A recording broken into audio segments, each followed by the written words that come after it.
Olá pessoal, como é que vocês estão? Espero que todos estejam bem. Agora então a gente retorna para mais um vídeo da nossa disciplina de subjetividade e fenômenos contemporâneos. Agora, iniciando um texto novo que já está no SIGA A, espero que vocês já tenham pego, já tenham lido, que é o texto do Biermann, intitulado A Psicanálise e a Crítica da Modernidade.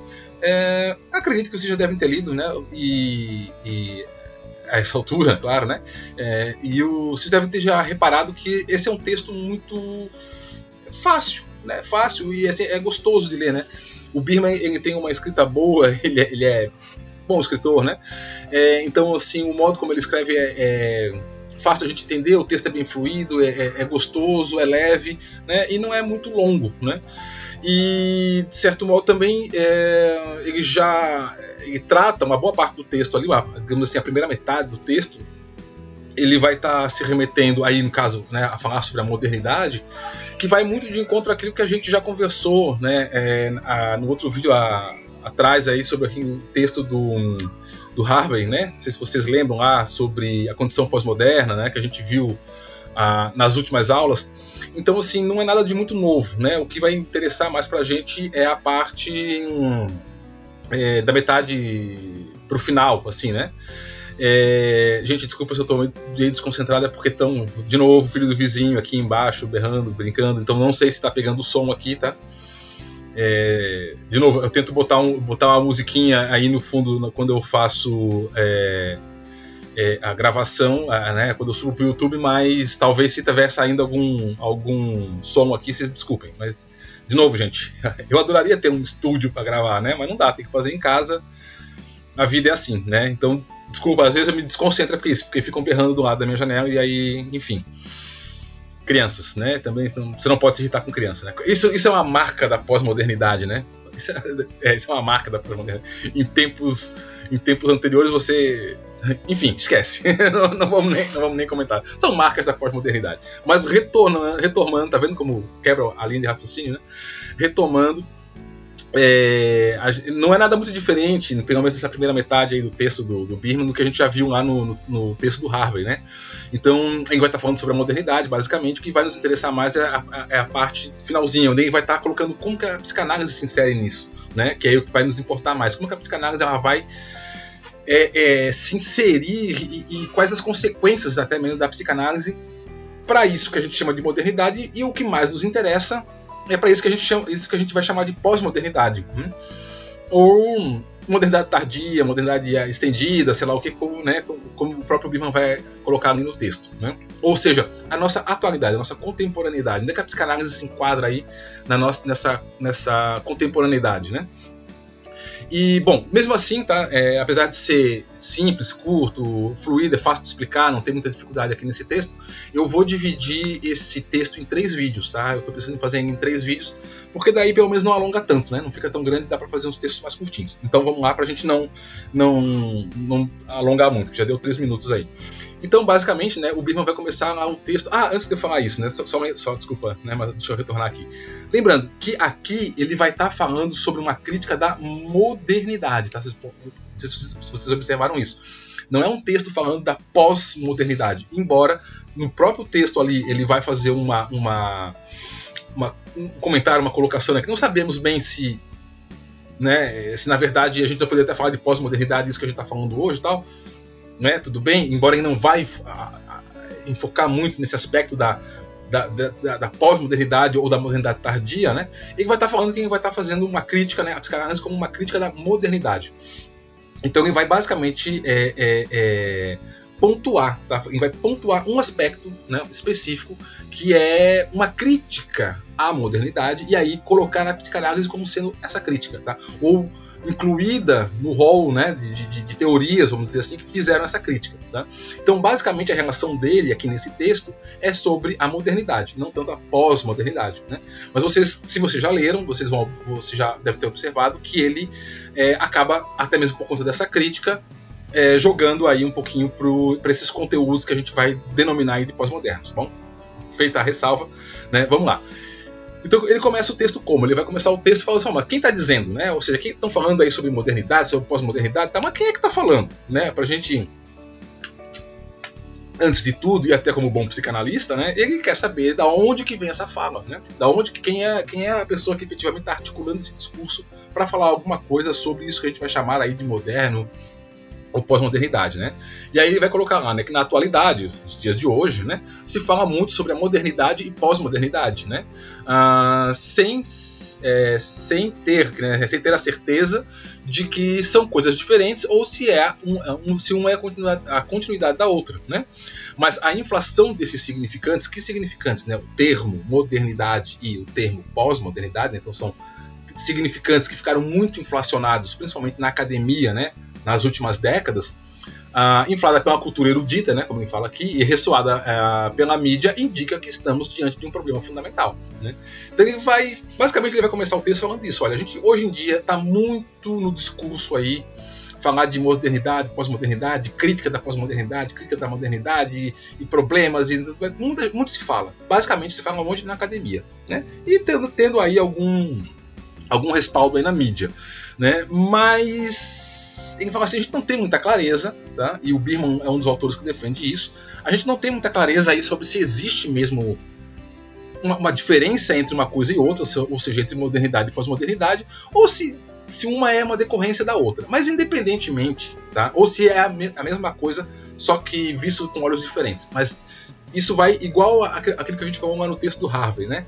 Independente disso, gente, se existe, se não existe, se é ruptura, se não é ruptura, o que interessa pra gente isso está sendo falado como sendo duas coisas diferentes. E se está sendo falado, né, e se está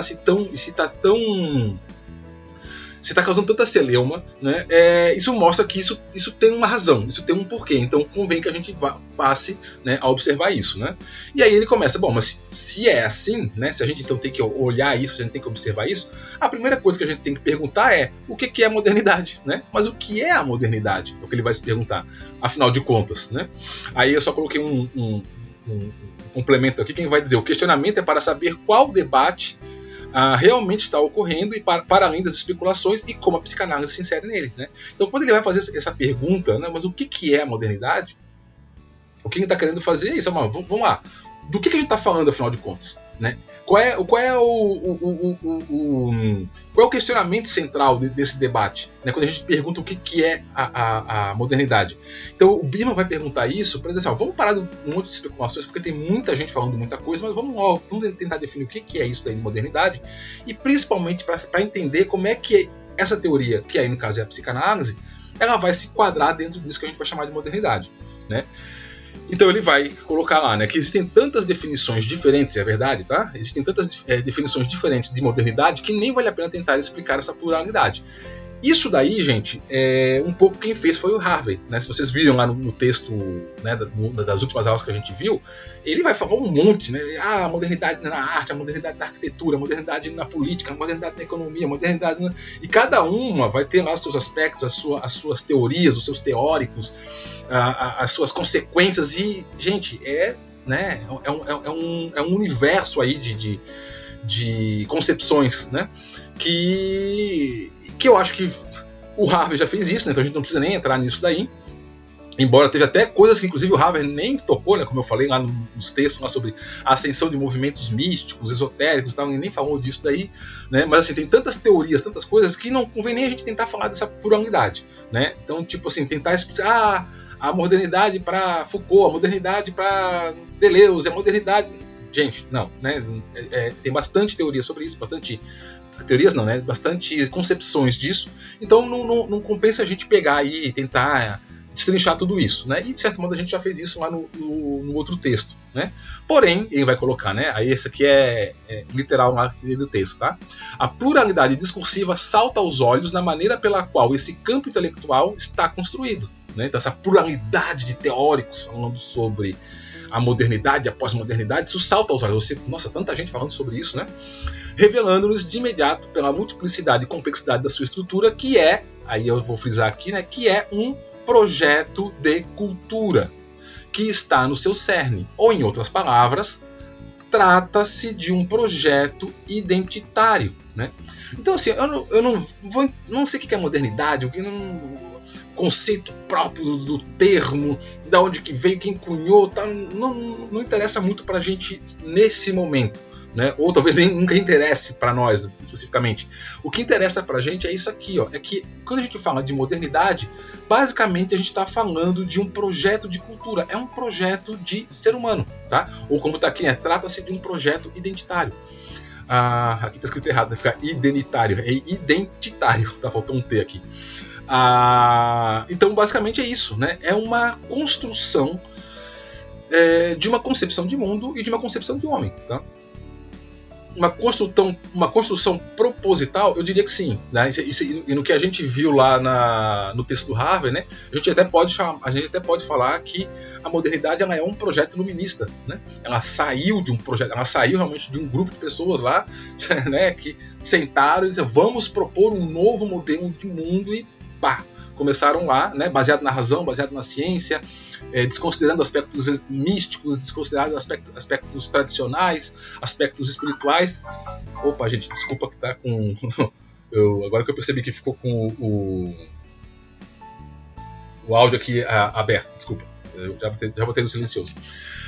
Então, assim, eu acredito que sim, foi um projeto, né? Um projeto intencional.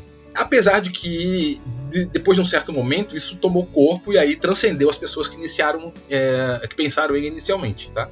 Do mesmo modo como hoje, agora, nesse exato momento que nós estamos, né? Nós estamos agora no meio de uma pandemia, e eu já até comentei para vocês lá no outro vídeo, né? Nós estamos à beira aí de um encontro que vai decidir muita coisa aí no mundo agora, né? Que é o encontro do Fórum Econômico Mundial, lá da Davos, né? Que está fazendo agora a proposta aí, né, do grande reset financeiro.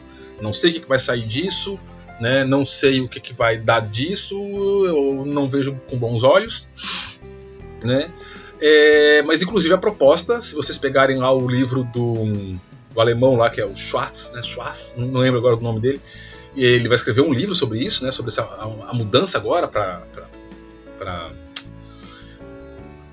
vamos dizer, a nova era, né? A mudança que a gente vai ter agora, onde ele propõe isso, criar uma nova cultura. Ele vai dizer assim, nós temos que criar um novo homem, uma nova cultura, né? Uma nova sociedade, né? E eu acho bastante complicado, eu já volto a dizer, né? Já falei isso para vocês, quando um pequeno grupo de pessoas se senta lá num país, lá em Bruxelas, se senta lá em Suíça, onde quer que for, né? Resolve sentar lá, sei lá, quantos são, não sei, né? 50, 60 pessoas, acho que não chega a isso, e resolve dizer, vamos determinar agora qual é o futuro da humanidade. Eu acho isso extremamente complexo, extremamente perigoso. E, enfim, vamos ver o que vai dar. Mas, do mesmo modo como a gente está vendo um projeto tentando ser implantado agora, o projeto moderno foi isso, né? Foi um projeto lá também, de novo, de um grupo de pessoas lá no interior da França, no iluminismo, que propuseram e fizeram e pegou, né? Pro bem, pro mal, foi bom, foi ruim? Nunca vamos saber, né? Porque a gente nunca saberia como é que seria o mundo. Bom, sei lá, a gente nunca saberia, a gente nunca vai saber como é que seria o mundo de outro jeito. Não temos como saber, né? Mas de qualquer modo, eu continuo com a minha percepção de que não é muito legal um pequeno grupo tentar determinar como é que o mundo inteiro deve viver. Mas enfim, né? Aí são críticas minhas. A gente pode conversar isso depois do encontro síncrono, se vocês quiserem, né? Mas então, o que foi a modernidade? A modernidade foi isso aqui, ó, né? Um projeto de cultura, um projeto que foi posto, né? Eu não digo que ele foi efetivamente implantado por um grupo específico e tal, eu acho que ele foi posto e depois ele foi absorvido mesmo, né? Pelo mundo como um todo, o mundo absorveu e surgiu. Aí sim, a gente pode dizer que surgiu uma nova cultura a partir disso, né? O mundo é bem diferente do mundo pré-moderno e o mundo moderno, né? Bom, então quanto aos estudos sobre a modernidade, né, o autor enfatiza que houve mais destaque nas produções vindas dos Estados Unidos e da Europa. Ele vai dizer assim, olha, tem muita gente falando sobre modernidade ou pós-modernidade, o que seja, né? Mas assim, que ganha corpo mesmo, o que mais se destaca é o que vem os escritos, né, os livros, os trabalhos escritos nos Estados Unidos e na Europa. Tem no Brasil? Tem. Tem no Canadá? Tem na África? Tem no Oriente? Tem. Mas o que mais vai se destacar mesmo é o que vai vir dos países europeus e especificamente dos Estados Unidos, né? Então, quando a gente vai falar sobre modernidade ou crítica da modernidade, a gente está falando aqui de uma disputa aí entre Estados Unidos e Europa, tá? Então, também enfatiza que a preocupação com os estudos sobre a modernidade estão intimamente ligados aos destinos que ele pode tomar.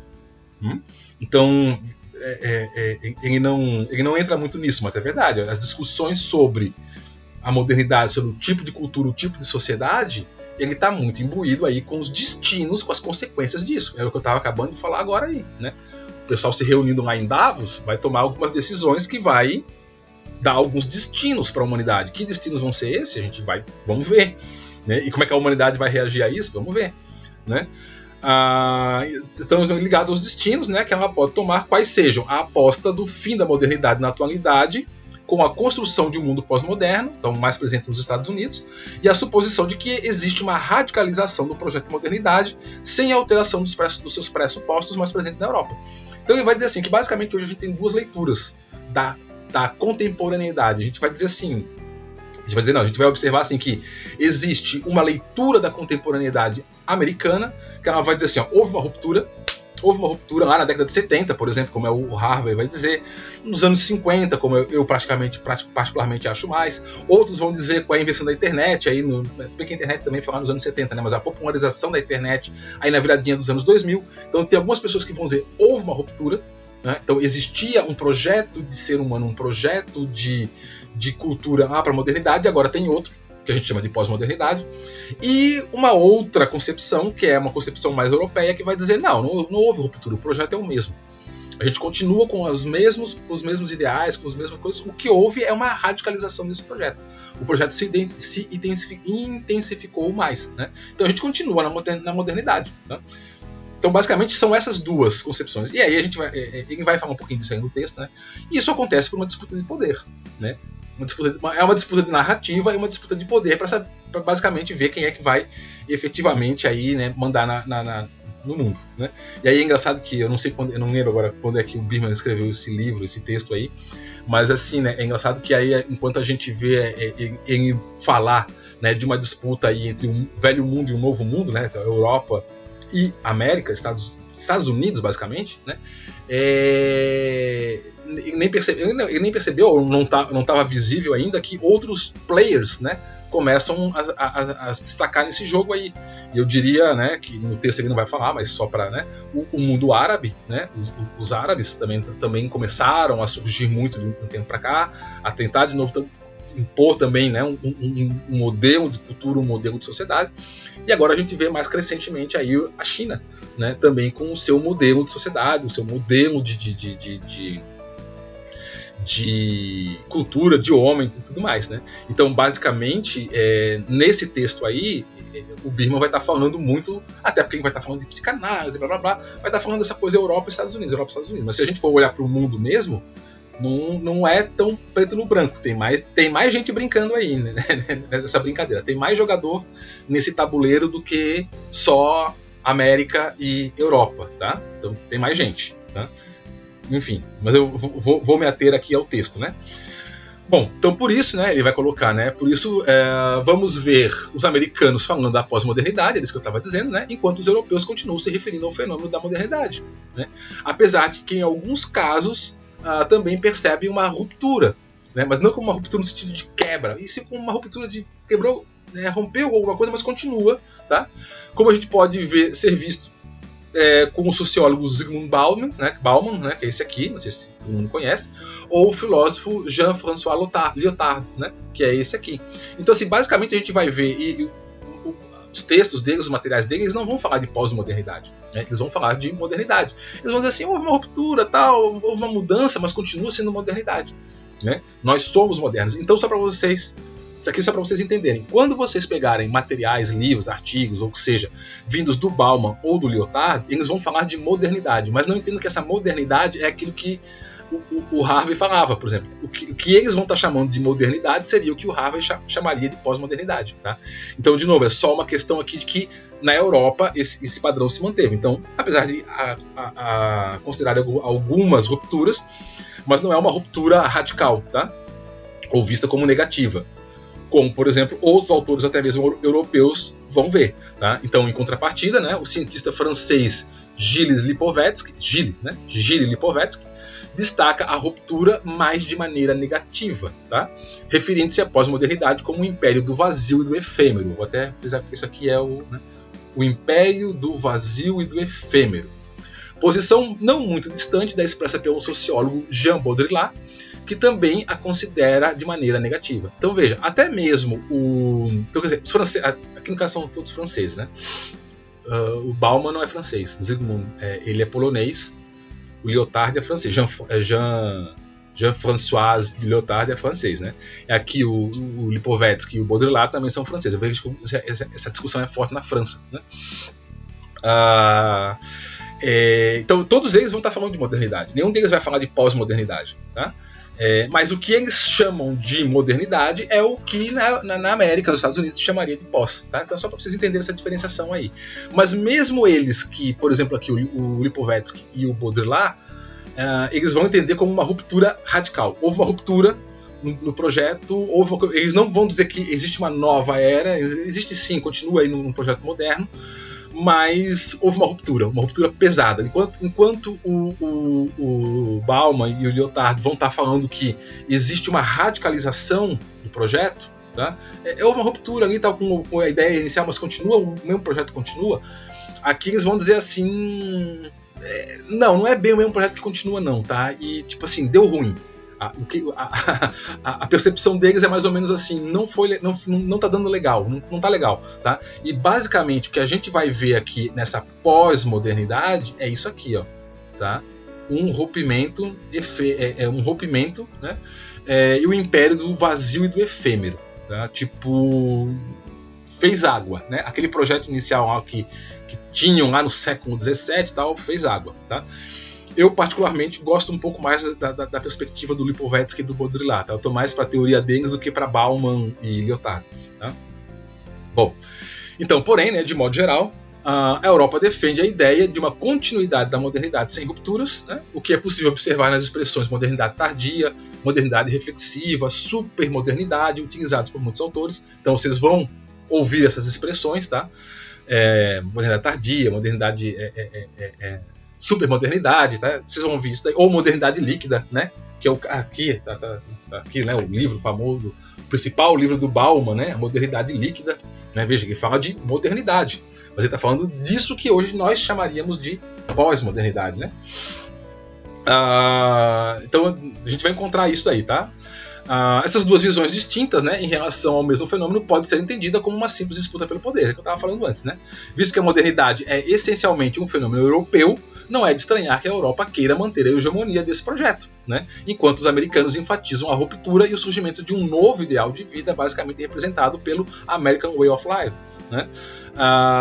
É isso, né? Pode dizer que até eu diria assim que a modernidade não é só um projeto europeu, né? É um projeto basicamente francês, né? O iluminismo é francês, né? Então não é à toa que a gente vai ver tanta resistência na França por ver um novo mundo surgindo. Eles continuam tentando, né, ser os donos da bagaça toda ali. Não, a gente continua, o projeto continua, a gente tá tudo igual e tal. E enquanto a gente vai ver, principalmente nos Estados Unidos, aí o pessoal falando, cara, mudou, o mundo mudou, né? E o projeto é outro. O projeto já é outro, não é aquilo que foi feito lá no comecinho do século XVII, né? Então, de qualquer modo, tá, independentemente, tá, se houve uma continuidade ou uma ruptura, uma coisa é inegável. Aqui, né? O mundo está diferente. Isso é inegável. Houve ruptura, né? É aquilo que eu tava falando. Não interessa muito pra gente o nome, tá, gente? Não interessa pra gente se é modernidade, pós-modernidade, modernidade tardia. Não importa. O que interessa pra gente é isso aqui, ó. O mundo mudou. Tá? Mas é importante, ao analisar esse fenômeno, não sermos ingênuos, né, e termos a clareza sobre quem está dizendo o que e com qual propósito, né? Então, embora o Birman não vá aprofundar nisso aí para tentar dizer, tá, mas qual é o interesse de um em manter a modernidade, qual é o interesse do outro em romper e criar a pós-modernidade, não está claro ali no texto. Eu poderia fazer conjecturações, mas seria chute também, né? Agora, o que ele fala é verdade. É interessante a gente só ter clareza de que existe uma disputa de poder aí, né? Existe sim uma disputa de hegemonia, né? Hegemonia mundial, de um modo de definir o que é o ser humano, né? E como que o ser humano deve se comportar. E, claro, quem domina isso domina o mundo. Economia, é grana, enfim, né? Enfim, por isso que eu falei, né, quando o Birman vai escrever esse texto aí, talvez, né, tivesse só dois grandes polos de disputa de poder, né, pelo menos no mundo acadêmico, mas eu não sei se o Birman está muito preso na academia, né, acredito que não, porque não é uma pessoa... O Birman morreu, não estou lembrado agora, acho que o Birman morreu, teve alguém que morreu um tempo atrás, será que é o Birman, né? Não estou recordado agora, depois eu até vou dar uma olhada, tá? Mas assim, acho que foi ele. Bom, enfim, se morreu, desculpa, né, gente, não tô lembrado. Mas assim, quando esse texto foi escrito, né, talvez a disputa pelo poder ainda tivesse muito Europa e Estados Unidos, mas hoje a gente está vendo que existem outros players, né? Foi aquilo que eu falei, né? Outros players. E esses players também estão vindo com outros modelos de ser humano que não se enquadra muito também nisso que a gente vai ver aí, tanto seja de modernidade quanto pós-modernidade. Tá? Enfim, não quero falar muita coisa aqui porque o vídeo está no YouTube, né? Enfim, me peçam para falar sobre isso depois do nosso encontro síncrono, né? Sobre a questão de o quão complicado pode ser você ter uma hegemonia mundial, talvez de uma cultura que não pense muito como os nossos modos de pensar. Enfim, não quero entrar em detalhes aqui. Na aula síncrona a gente conversa mais sobre essas coisas. Mas de qualquer modo, o que interessa para nós é isso aqui, tá? O mundo tá diferente. Como já diria o Wolverine, como se, né? Charlie, o mundo não é mais o mesmo, né?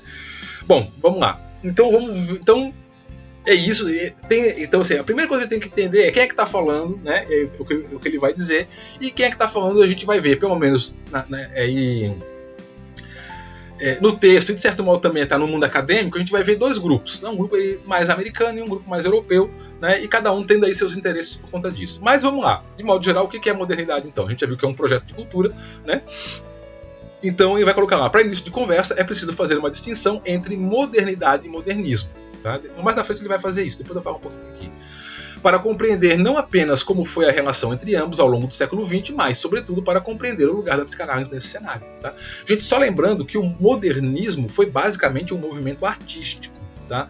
O Biermann aí vai colocar a psicanálise dentro do modernismo, entendendo que o modernismo foi um movimento intelectual.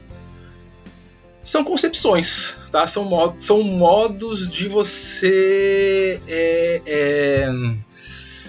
entender, tá? Modos de você entender. Eu particularmente não entendo muito assim, mas de novo, são concepções. O Biermann vai estar colocando isso, que o modernismo foi um movimento intelectual que vai surgir como uma crítica da modernidade. Aí entende-se o modernismo na filosofia, na psicanálise, nas artes, na cultura de modo geral, né? Basicamente como uma resposta, uma crítica ao pensamento científico. Basicamente é isso que o Biermann vai estar colocando. Eu particularmente não vejo muito isso, tá? Mas aí sou eu. Eu vejo o modernismo mesmo como um movimento basicamente artístico, tá? De intelectuais sim, mas de intelectuais artísticos, não de intelectuais filósofos. Né, como o Biermann vai colocar aí. Mas enfim, não tem certo, não tem errado, são concepções. E aí nesse ponto, para mim a psicanálise ela sempre foi uma coisa completamente à parte de tudo. Né? Então a psicanálise, porque na verdade a impressão que passa no texto é que ele tenta encaixar a psicanálise dentro do modernismo para dizer nós temos um lugar. E eu não sei se precisa ter um lugar, sabe? Eu acho essa insistência que o pessoal tem de tentar colocar a psicanálise dentro de alguma coisa. Isso fala muito dos psicanalistas, na verdade, né? Porra, o próprio Freud desistiu disso, né? Mas enfim, eu vejo mais a psicanálise como uma crítica, sim. Acho que o que ele vai falar aqui da psicanálise como crítica da modernidade, acho que é perfeito, eu acho que tá ok, tá? Mas não precisa dizer que, então ela é moderna, não precisa ser alguma coisa, tem que ser alguma coisa. Essa necessidade de ter que ser alguma coisa é impressionante, né? Enfim, sintomas, né? Mas, bom, vamos lá, né? Então, aí vai colocar, né? Caracterizemos a modernidade da maneira esquemática. A constituição da modernidade representou o autocentramento do sujeito no eu e na consciência. Tá até grifado aqui, tá? Ó. A modernidade basicamente representou o autocentramento do sujeito no eu e na consciência. A gente já viu isso com Harvey, né? Fundamentado no discurso metafísico com a filosofia de Descartes e com a tradição que a este seguiu. Com isso, né, realizou a fundação ontológica do eu, isso é importante, tá? Esboçada por Montaigne, né? Montaigne, é francês, Montaigne, né? E então localizada no centro do mundo. Veja, o que interessa para nós aqui dessa conversa toda é isso aqui, tá? Que basicamente quando a gente fala em modernidade, a gente está falando que modernidade é a era do eu, tá? Ou existiu a fundação ontológica do eu indivíduo. Não existiam pessoas antes? Sim, existiam pessoas antes, sempre houve pessoas, desde a antiguidade, mas não como uma figura ontológica, como um ser específico detento de valor e de direitos, por exemplo, né? Hoje a gente... Por isso que eu, muitas vezes na aula de ética eu falava para vocês, é impossível você julgar eticamente pessoas do passado, né? Como, por exemplo, a questão da escravidão. Mas como que... Eu já vi algumas pessoas falando, tipo assim, criticando Aristóteles porque Aristóteles defendia a escravidão. Gente, não existia nem a noção de eu, de eu na época de Aristóteles, né? Então como é que você vai querer que alguém naquela época onde se existia a noção de coletivos, né, grupos, né, efetivamente ficasse preocupado com os direitos do ser humano? O ser humano não tinha direito, simplesmente é isso, não existia isso, né? Então é óbvio que era natural, entre aspas, né? Eu sei que é cultural, mas era normal uma pessoa escravizar a outra. Tanto é que na Grécia, inclusive, isso era, né, era fantástico. Você hoje era rei aqui, depois da manhã você era escravo lá no reino que era do teu primo, que era um outro reino do lado. Isso era comum, né? E todo mundo sabia que de uma hora para outra podia virar escravo. Por quê? Porque não tinha a ideia de eu enquanto indivíduo, né? Não existia. Né? E isso é uma fundação ontológica da modernidade. Só na modernidade que especificamente começa a existir o eu enquanto categoria mesmo, né? Então o que vai interessar pra gente aqui é isso, tá? A modernidade ela vai se configurar como um momento na história onde especificamente passou o centro do universo vai estar configurado no eu e na consciência. Preste atenção nisso, na consciência. Aí é que vai entrar a psicanálise como crítica, né? Porque a psicanálise vai introduzir a noção do inconsciente. Então a ideia de que eu, né, penso, né? Olha o Descartes, eu penso, eu existo, né? Dubito ergo cogito ergo sum, né? Eu penso logo, eu duvido logo eu penso logo eu sou, né? Essa ideia, né? Isso é uma ideia, isso é da modernidade, tá? Dá uma andadinha aqui. Então, nesse sentido, o projeto da modernidade ele é antes de tudo antropológico. Então, quando a gente vai pensar, né, em modernidade, eu sei que lá no Harvard a gente viu muito que o advento da razão, da ciência. Não, eu sei tudo isso. Mas se você parar para prestar atenção, e aí eu concordo bastante com o Bierman, tá? Ele é, antes de tudo, um projeto antropológico e antropocêntrico. Tá? E a individualidade é a categoria principal que define a modernidade.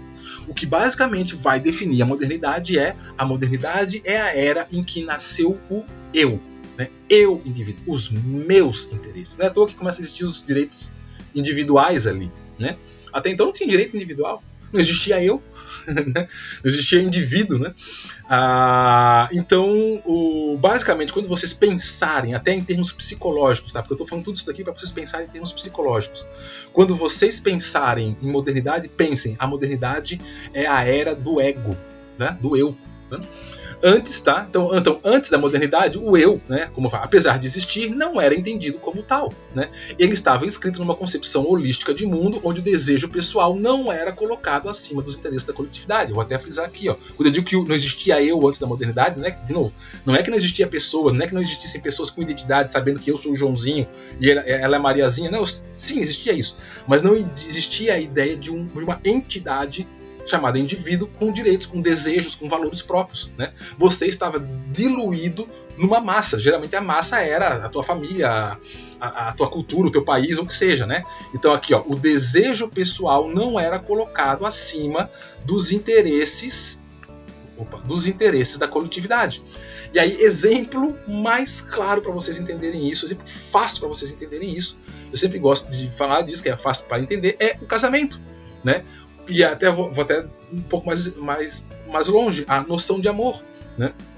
Que basicamente a nossa concepção de amor hoje vai surgir com um movimento chamado romantismo, né? Lá na Alemanha, o romantismo alemão, basicamente, né? O amor, como é que é? O amor cortês, né? O amor de dentro da corte, né? É aquele onde eu tenho uma pessoa amada. Eu tenho uma pessoa amada, e geralmente não era correspondido, né? Aí a graça era você não ser correspondido e morrer de amor, né? Mas é aquela coisa da necessidade de atender ao meu desejo individual. E já que meu desejo individual não era atendido, eu definhava, morria na dor, porque eu fui rejeitado, porque eu não fui amado, blá blá blá blá blá blá blá. Essa concepção de amor, isso que nós temos hoje, né, vai começar a surgir ali. Até então, por exemplo, o casamento não era a última coisa que se pensava num casamento era o interesse do indivíduo ou amor. Não fazia sentido. No máximo, um amor à sua família, um amor ao seu país, né? E aí, um exemplo para vocês entenderem isso e não pensar que isso é muito longe, tá aqui, ó. Dom Pedro I e Maria Leopoldina, que não sei se vocês já devem saber, vocês sabem, né? Vocês já estudaram história, foi um casamento arrumado, né? Foi um casamento arranjado. Entre quem? Entre a corte de Portugal e a corte da Áustria, por várias razões, mas basicamente porque tinha um problema chamado França, né? Napoleão, né? Então, para aumentar o poder dos dois reinos contra um inimigo externo, que ameaçava, né, os dois reinos, o que se faz? Você faz um casamento. Né? É isso aqui. Vocês acham que alguém perguntou para Dom Pedro I se ele queria casar com Maria Leopoldina, ou se perguntaram para Maria Leopoldina se ela queria casar com o Dom Pedro? Não teve essa conversa, né? Inclusive, se você vai lá, vai lá ver os escritos, o casamento foi definido entre as famílias, foi arranjado e foi comunicado a eles. Eu acho que eles se conheceram no dia do casamento, uma coisa assim, né? Isso aqui é atual, né? É uma foto. Isso aqui, até hoje, por exemplo, ainda acontece isso em alguns lugares do mundo, como por exemplo a Índia. Isso aqui é uma foto, tá, de um casamento que foi acordado entre as famílias, né? E aí vocês podem observar pela cara de felicidade dos noivos, que são esses dois aqui, que o casamento vai bombar, né? O casamento. Veja, olha só que interessante, né? Hoje tá na cara, tá? Você olha na cara dos dois que eles não estão muito confortáveis com essa decisão, mas lá ainda se mantém a tradição, por exemplo, das famílias. Não digo lá na Índia como um todo, né? Aí nesse lugar ou nesse vilarejo, seja onde foi batida essa foto, que era um acordo entre as famílias, por alguma razão, as famílias se acordaram e vai ter o casamento, enfim.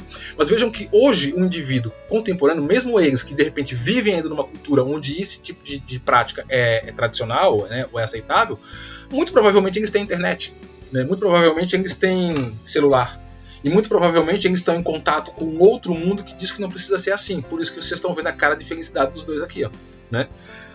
Mas provavelmente há 3 séculos atrás essa cara não existiria. Provavelmente, né, nesse momento eles estariam muito felizes porque estariam honrando a família deles, né, cumprindo a missão pela qual eles existiam. A existência deles é para cumprir uma missão que não diz respeito aos seus desejos pessoais, ó, como está aqui. Tá? Então, o que a modernidade vai inaugurar, quando a gente diz que a modernidade inaugura o eu, é isso. É o lugar, é o momento, é o lugar onde o desejo individual, o desejo pessoal começa a valer. Até então, o que interessa era o desejo do teu clã, o desejo da tua tribo, o desejo da tua aldeia, o desejo do teu reino, o desejo do teu país, né?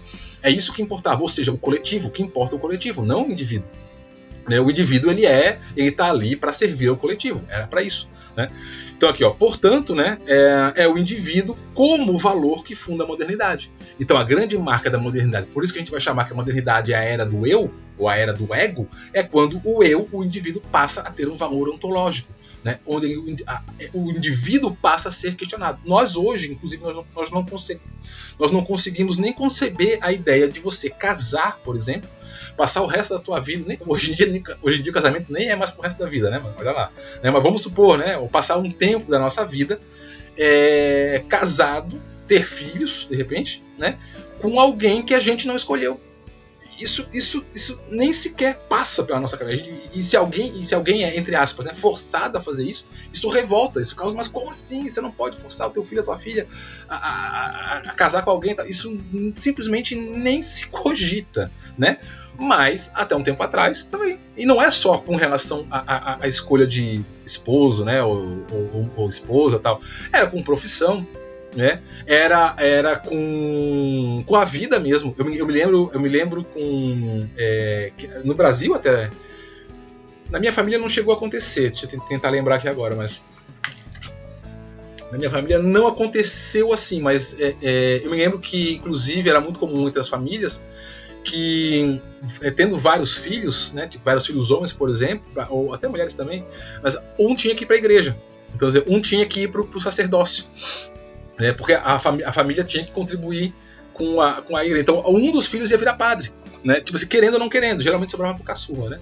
O primogênito geralmente não era, porque o primogênito era quem ia herdar, né, o nome da família, as terras, quem ia tocar a família, né? E algum dos que vão para trás, às vezes até o caçula era quem tinha que acabar virando padre, né? Então veja, é decidido o destino da tua família já, né? Claro que isso aí não era colocado como uma imposição, como um sacrifício, como uma dor, era colocado como uma honra. Olha, você vai ser a pessoa que vai, né, representar a família lá, então você não pode envergonhar. A criança já crescia, né, imbuída numa mentalidade que o dever da existência, o sentido da vida dela era cumprir aquela missão, né, que ela ouvia desde que ela nasceu, que ela estava se preparando desde que ela nasceu, portanto, quando ela cumpria aquilo, ela se sentia feliz, né? Se sentia realizada. Preste atenção no que eu estou falando agora, porque é bem o inverso do que a gente vai ver agora na pós-modernidade, né? Então veja, você crescia já sabendo qual era o seu destino, você crescia já sabendo qual era a razão pela qual você estava nesse mundo, você crescia já sabendo qual era a tua missão aqui na Terra, o que te restava agora era executar. E via de regra não, né? As pessoas faziam de bom grado, não sei se era de bom grado, não é? Mas faziam. Bem diferente do que a gente vive hoje, né? Hoje você não tem mais uma missão para cumprir, e a gente vai chegar nisso mais à frente. Bom, vamos lá, deu 40 minutos. Então entenderam isso aqui, tá? Então, portanto, é na modernidade que o indivíduo, enquanto categoria ontológica, enquanto ser com valor, passa a existir, né? Então, a produção do indivíduo como valor, né, sendo entendido como o centro da constituição social ao longo dos séculos 17 e 18, implicou no surgimento de uma teoria dos sentimentos, né, e uma teoria da estética específica, claro. Foi até aquilo que eu falei, o próprio romantismo, a ideia de que eu tenho um amor para minha vida, né, uma pessoa, a ideia da alma gêmea, eu para ela para mim, e nós seremos duas laranjas aí, né, alma gêmea, bate o coração, metade da laranja, Fábio Júnior lá, é isso. Essa concepção estética surge aqui, nesse momento, tá? Nessas teorias, então, né, cada vez mais o eu vai ganhando espaço e importância central em relação aos sentimentos, todo o construto social passa a dar mais valor às necessidades do indivíduo. Então veja que agora, gradativamente, a gente estava saindo de um modelo de sociedade onde o que importa, o que era valorável é o país, o clã, a tribo, a família, né? O geno, né? O coletivo é o que importa, e agora cada vez mais o que está importando mais é as necessidades do indivíduo, não as necessidades do grupo, não as necessidades da família. Não faz mais sentido eu me sacrificar para suprir as necessidades da minha família. Minha família que lute por si, meus irmãos que dê seu jeito. Por que eu tenho que ir pro sacrifício por causa deles? Por que eu tenho que casar com quem eu não gosto? Porque a gente tá precisando pagar uma dívida e senão a gente vai perder a terra que a gente vive, e aí meus irmãos vão ter que, meus irmãos que dê seu jeito, né? Por que eu tenho que ir pro sacrifício? Por que eles não se sacrificam, né? Vejam, esse discurso parece muito normal para nós hoje, no passado não era, né? Então cada vez mais a sociedade ela vai passando de um modelo coletivista, de um modelo onde o desejo do coletivo ele era mais proeminente, para uma sociedade onde o desejo do indivíduo, né, dos desejos pessoais e individuais da pessoa começam a ser mais valorados, tá? Até que chega aqui no meme que eu já vou falar, né? Mas agora, então, toda a estética e teoria dos sentimentos é baseada no eu, tá? É para mim, eu quero, o meu prazer, o meu desejo, o meu amor, né? Não é o que é melhor para minha família, para o meu país, para minha cultura, não. O que eu quero, eu vou trabalhar, eu vou arrumar uma profissão porque eu me sinto realizado nessa profissão. Eu tenho um desejo de trabalhar nessa profissão. E não você vai trabalhar numa profissão porque o teu país está precisando de pessoas nessa profissão. Então você vai trabalhar para ajudar o país. O país que dê seu jeito. O país que, sei lá, não é problema meu, né? Vamos supor, estão precisando de gente, para agricultura, mas eu não gosto de agricultor. A gente está precisando de gente para trabalhar no campo, mas eu não gosto. Mas o teu país precisa, faça pelo seu país. Ponto. No passado você iria, hoje em dia você, né? Tem governador aí, tem presidente para isso, ele que dê seu jeito, ele que se vire. Por que eu tenho que resolver o problema, né? Então, cada vez mais a gente está baseado nos desejos, nos interesses do indivíduo, tá? Vejam que tem aspectos positivos e tem aspectos negativos, né? Tem situações em que, puxa vida, as pessoas podiam ser um pouco menos egoístas e pensar mais nos outros, né? Mas tem outros também que dizem assim, por que eu tenho que me sacrificar né, pelos outros, cada um que dê seu jeito. Veja que não é tão simples dizer, um modelo era bom, o outro não é, um é ruim, tá certo, né? É complicado. Então passa a existir a diferença clara entre o eu e o outro, tá? Do mesmo modo, fica cada vez mais claro os limites entre o meu sentimento e o sentimento do outro, os meus interesses e os interesses do outro. Isso aqui eu quero que vocês frisem bem isso aqui, porque isso aqui vai ser o problema psicológico agora da pós-modernidade. Tá? Na modernidade, como se cunhou, muito bem cunhado, a ideia do eu.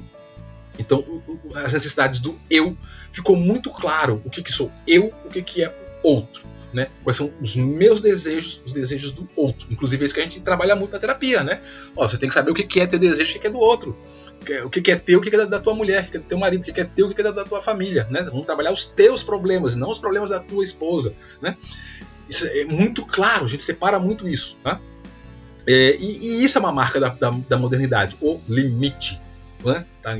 Que em termos psicológicos, a gente vai dizer, é o ego, é o eu. Né? O ego é que determina o que sou eu, o que é o outro. E é importante que isso exista para que a gente tenha uma noção clara de realidade. Né? Um dos problemas que a gente vai encontrar na pós-modernidade é que essa ideia de limite está ficando, como diria o nosso amigo Zygmunt Bauman, né? Está ficando líquida. Né? Então os limites já não são mais claros, os limites são fluidos. Né? No século XIX a gente sabia exatamente o que era uma família. Né? Uma família era composta por papai, mamãe e filhinho. Ponto. Isso é uma família. Né? Hoje, no século XXI, eu posso ter uma família que é eu e o meu gato. E é meu filho. Né? É meu filho. E quem é que vai dizer que não é meu filho? Entendeu? Vocês conseguem perceber que é fluido, né? Não é mais. Se vocês perguntarem assim, o que é tal coisa, hoje em dia você já fica, é isso, mas pode ser isso, mas pode ser aquilo. Então, um dos problemas que a gente vai ter hoje na pós-modernidade é essa relação com os limites, tá? E aí a gente vai ter indivíduos que não têm mais muita clareza entre o que é o limite do eu e do outro. Só que diferente do que era lá no período pré-moderno, onde não existia também diferença entre eu e o outro, né? Mas não existia o eu, então tudo era nós. Né? Só que agora, na pós-modernidade, não existe mais muita clareza entre o eu e o outro, mas tem o eu. Então é o eu e tudo tem que ser para mim. Entendeu? Entendeu como é que aparece o narcisismo? Conseguiram pegar onde é que o narcisismo entra nessa história? Né? Você poderia pensar assim, bom, então a gente está voltando igual ao modelo antigo, nada? A gente era cognitivista, passou para o individualismo, agora a gente está voltando a ser cognitivista de novo. Tudo bem, qual é o problema? Não, o problema é que antes a gente era coletivista, mas não existia a ideia do eu tenho as minhas necessidades e você tem que me ouvir. Aí a gente passou por um mundo onde a gente era individualista, onde todo mundo tinha suas individualidades e os outros tinham que dar seu jeito, mas tudo bem, era cada um, e no máximo cada um vai cada um pro seu lado e todo mundo vai ser feliz. E agora a gente está caindo de novo num mundo onde a gente está voltando para um coletivismo, mas onde agora a gente vai voltando para um coletivismo cheio de eus, cheio de indivíduos que acham que as coisas têm que ser como ele quer. E aí começa a dar problema. Né? Né? Porque enquanto era nós, né, e não existia eu, né, tudo bem. Só que agora existe eus. E esse eus aí é muito patrão para pouco operário, né? E aí começa a ficar complicado. Mas bom, enfim, isso a gente vai ver mais pra frente. Então aqui, né, a base, né, tá aqui, a relação com eu. E como tá aqui, né? E esse meme é um meme bem clássico aqui, tipo da modernidade e pós-modernidade, né? Quando você quer conversar muito, mas a pessoa não te chama. Aí é o drama, né? A criança, no caso a pessoa, né? Ninguém me ama, ninguém quer falar comigo, isso é um trauma, isso é um drama hoje.